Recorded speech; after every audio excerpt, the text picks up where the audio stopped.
দেখুন, আপনাদের সামনে তুলে ধরছি এমনই একটি ভিডিও যেটি দেখলে আপনাদের হৃদয় চমকে উঠবে, আপনাদের মানসিকতা একবারে দারুণভাবে চমকে উঠবে। যদি না আপনারা জাগ্রত হন তাহলে কিন্তু অদূর ভবিষ্যতে দারুণ অসুবিধা হতে পারে। সারা পশ্চিমবঙ্গ জুড়ে কি চলছে এগুলো দেখুন, একবার ভালো করে লক্ষ্য করে ভিডিওটি দেখুন। সেটা হচ্ছে আমরা বেদবেরিয়ায় গেছিলাম আমাদের আশ্রমে। আর ওখান থেকে ঘুরে আসার পরে আমরা গেছিলাম ওখানেরই বেদবেরিয়ার একদম স্টেশনের কাছে যে বাজারটা বসে সেখানে গেছিলাম। তো সেখানে যাওয়াতে যে সমস্যাটা হয়েছে, ওখানে যার দোকানে গেছিলাম তারা মুসলিম। আচ্ছা, আমার মা আর আমরা সনাতন ধর্মের লোক, অতএব তিনি তিলকধারী, মালা জপ করেন, এটা আমিও করি। সে মালা নিচ্ছিল, এটা দেখাতে যাই হোক ওনাদের একটা মুখের আব্বা ভঙ্গি দেখে মনে হয়েছে পছন্দ হয়নি। তো আমরা ওনাদের কাছ থেকে টমেটো আর মটরশুঁটি কিনতে যাই। ওনারা বলেন যে না, আপনাদের কাছে বিক্রি নেই, আপনাদেরকে দেয়া হবে না। এই কথা বলাতে এবার বলছে, আমার মা বলেছে আপনি আমার বাবা সমান লোক, আপনি কি করে এরকম ভাবে কথা বলছেন আমার সাথে?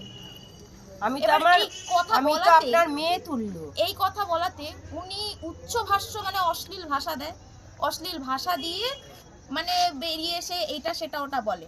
এই কথা শুনে ওনার ছেলে ভেতরে দোকানে ছিল, নোংরা ভাষা যাচ্ছে না, নোংরা ভাষা দিয়ে এসে আমার মাকে এখানে ধরে ঠেলে ফেলে দিয়েছে, টিপে ধরে ফেলে আবার কেনু সব কেটে গেছে। পুলিশ অফিসার আমাকে সব মোল্ডিং লাগিয়ে দিয়েছে, এখানে কেটে গেছে কেনুতে।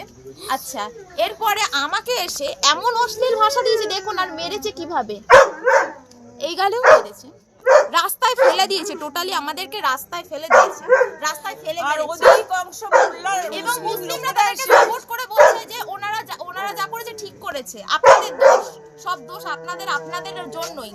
আপনারা এসেছেন কি কেন? এখানে কোনোদিন এইসব হয় না। আপনারা এসেছেন এখানে মালাধারী, এখানে হিন্দুত্বতা সনাতন ধর্ম বজায় রাখতে এসেছেন। এখানে আজকে যদি হিন্দু আপনাকে ল্যাংটা করে ঠ্যাং করে ফেলবো, সনাতন ধর্মের লোক, আপনি হিন্দু, তাহলে কালকে থেকে তো সত্যি আমাকে বেরোতে দেয় না, আমি রাস্তায় বেরোই না, এরপর তো আমাকে আর বেরোতে দেবে না। এই ভয় তো আর বেরোতে পাচ্ছি না।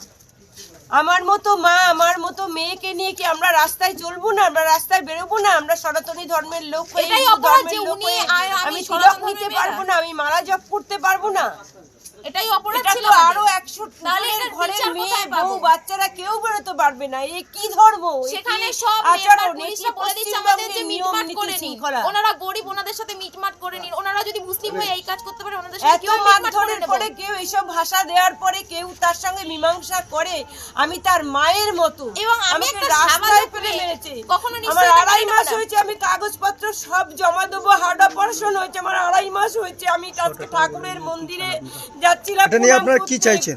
এটা নিয়ে এখন বিচার চাই, আমি বিচার চাই, আমি কেস করব, আইনত যে শাস্তি হবে মহিলাদের গায়ে হাত দেওয়া মানে এটা কোনো সাধারণ ব্যাপার নয়। অবশ্যই চাই এটা কোনো সারা পশ্চিমবঙ্গের মা মেয়ে জানি এই রকম ভাবে ভুক্তভোগী না হয়। আমি নমিতা বিশ্বাস, আমার যাদবপুরে বাড়ি। আমি পল্লবী বিশ্বাস, আমিও যাদবপুরের বাড়ি। এখানে